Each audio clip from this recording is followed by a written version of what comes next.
Why do we like music? First, let's start with a brief history of music.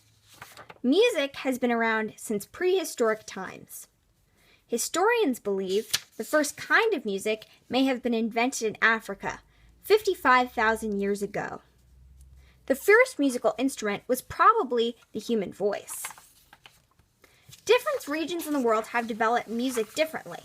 For example, much of the music developed in Africa has strong rhythmic undertones, while in India, much of the music developed is characterized to be monotonic or based off a single melody.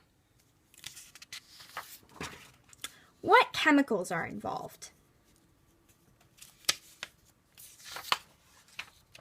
A study in McGill found that dopamine, a chemical associated with feel-good stimuli, was released in the human brain when listening to music.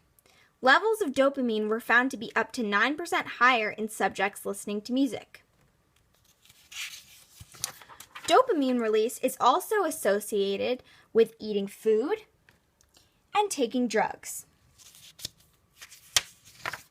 One of the purposes of dopamine is creating a response that humans associate with a necessity for survival.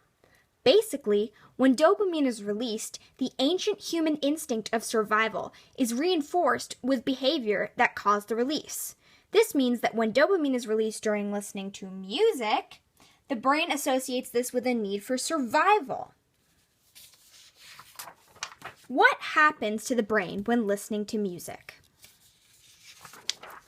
The brain's ability to listen to music, otherwise known as organized sound, is even more effective than a computer's ability to process organized sound. The auditory cortex is the part of the brain that processes sound, but music activates parts of the brain linked to memory and emotion as well. One scientist says there are entire regions of our brain dedicated to the listening of the music, like the amygdala. Music activates the regions of the brain linked to anticipation and experience as well. It links to the limbic system, which is the emotional part of the brain.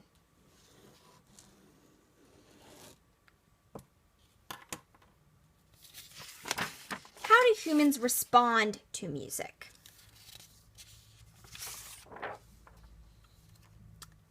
Listening to music you like causes the release of dopamine, but listening to music you don't like will actually affect the region of the brain called the amygdala. The amygdala processes things like decision-making and emotional responses. Studies show that listening to music you don't like causes the amygdala to generate a fight or flight response and release adrenaline. Our brains may have co-evolved to use music as a way of communication. How does music function in a human society? Dr. Daniel Levitin has a lot to say about the way humans use music in their daily lives. A lot of people use a certain type of music to get going in the morning, to get out of bed, to get them through an exercise workout, to calm themselves down at the end of the day. We're using music in the same way we use drugs, really for emotional regulation, partly because of the way it can modulate our neurochemistry, affecting our moods.